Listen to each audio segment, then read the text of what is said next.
اگر دوسری بیٹی ہوئی تو بہت زیادہ پریشانی آ جاتی ہے، تیسری بیٹی ہوئی تو ماں کہتی ہے اگر بیٹی ہوئی تو ہماری بیٹی کو مت بولو، یعنی نانی صاحبہ کہتی ہیں کہ اگر بیٹی پیدا ہوئی تو ہماری بچی کو مت بتاؤ کہ بیٹی ہوئی، ورنہ وہ برداشت نہیں کر سکیں۔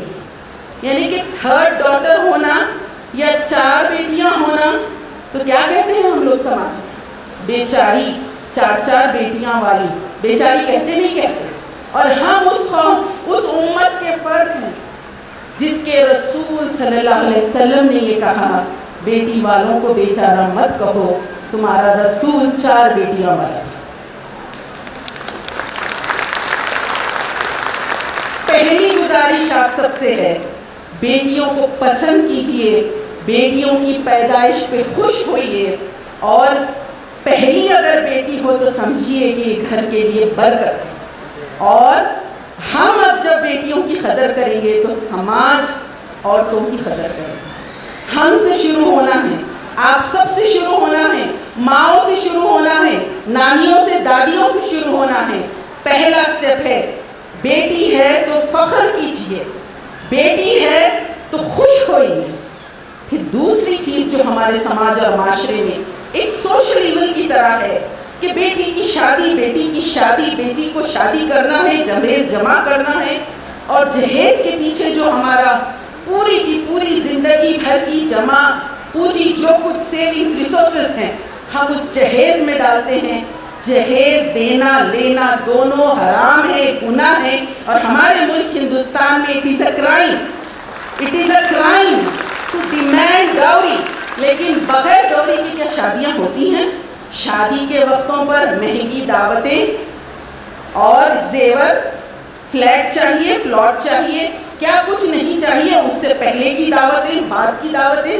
یہ سوشل ایونٹس اور سوشل کسٹمز اور ٹریڈیشنز، سماجی برائیاں ہم کو کمزور کر رہی ہیں۔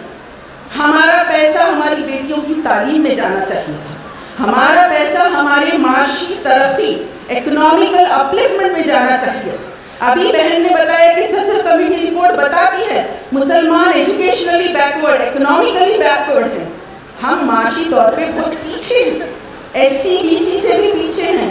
ہم کو آگے بڑھنا ہے، ہم کیسے آگے بڑھ سکتے ہیں؟